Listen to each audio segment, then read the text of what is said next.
Le sens de l'humour peut être défini comme la capacité d'avoir conscience d'apprécier ou d'exprimer ce qui est drôle. Selon cette définition, Dieu doit donc montrer une capacité à percevoir, apprécier ou exprimer ce qui est comique. La difficulté est que les gens perçoivent différemment ce qui est comique et ce que l'homme pécheur comprend comme étant drôle n'amuserait pas un Dieu saint et parfait. Une grande partie de ce que le monde appelle l'humour n'est pas drôle, mais est grossière et ne devrait pas avoir de place dans la vie d'un chrétien. Colossiens 3:8. D'autres formes d'humour sont exprimées aux dépens des autres, en les démolissant plutôt qu'en les édifiant, ce qui est également contraire à la parole de Dieu. Colossiens 4:6, Éphésiens 4:29. Un exemple de l'humour de Dieu est le cas où les Israélites utilisaient l'arche d'alliance comme un porte-bonheur en l'emportant au combat. Et les Philistins ont fini par la capturer et la placer dans leur temple, devant leur idole de Dagon. Le lendemain, ils sont entrés dans le temple et ont trouvé Dagon couché sur le ventre devant l'arche. Ils le remirent en place.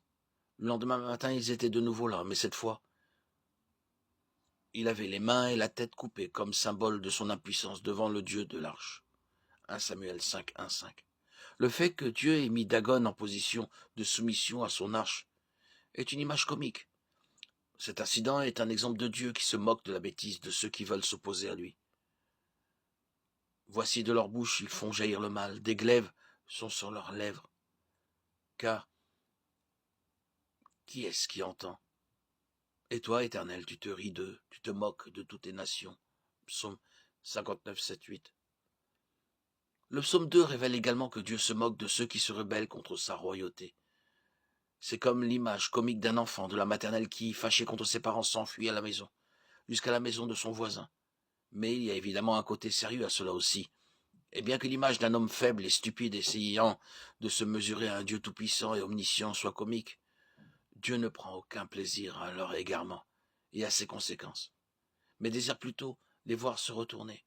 Ézéchiel 33, 11, Matthieu 23, 37, 38. On ne plaisante pas en présence de quelqu'un qui vient de perdre un être cher. Les plaisanteries stupides sont déplacées en de telles occasions. De la même manière, Dieu se concentre sur les perdus et cherche ceux qui prendront soin de leur âme, comme il le fait. C'est pourquoi nos vies, tout en ayant des moments de rafraîchissement et d'humour, doivent être caractérisées par la sobriété, sérieux dans la volonté de faire compter notre vie pour Christ. 1 Thessaloniciens 5:6, Tite 2:6. Nous sommes éprouvés de diverses manières. Devenir chrétien implique souvent de sortir de notre zone de confort pour nous aventurer dans l'inconnu. La persévérance dans l'épreuve produit la maturité et la plénitude spirituelle, comme l'écrit Jacques.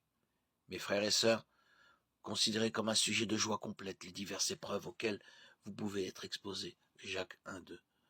Notre foi peut être éprouvée par les petites irritations quotidiennes, mais aussi par de graves afflictions et des attaques de Satan. Ésaïe 48:10, Job 2:7. Quelle qu'en soit la source, il est bon pour nous d'être éprouvés. Nous parlons parfois de nos émotions qui entravent notre jugement parce que notre nature pécheresse a corrompu nos émotions. Mais Dieu n'a pas de péché, ses émotions sont incorruptibles. Par exemple, il y a une grande différence entre la colère humaine et la colère divine. La colère humaine est volatile, subjective, et trop souvent hors de contrôle. Proverbe 14:29, 15:18, Jacques 1:20. La colère de Dieu est enracinée dans la justice divine. La colère de Dieu est parfaitement juste et prévisible, jamais capricieuse ou malveillante.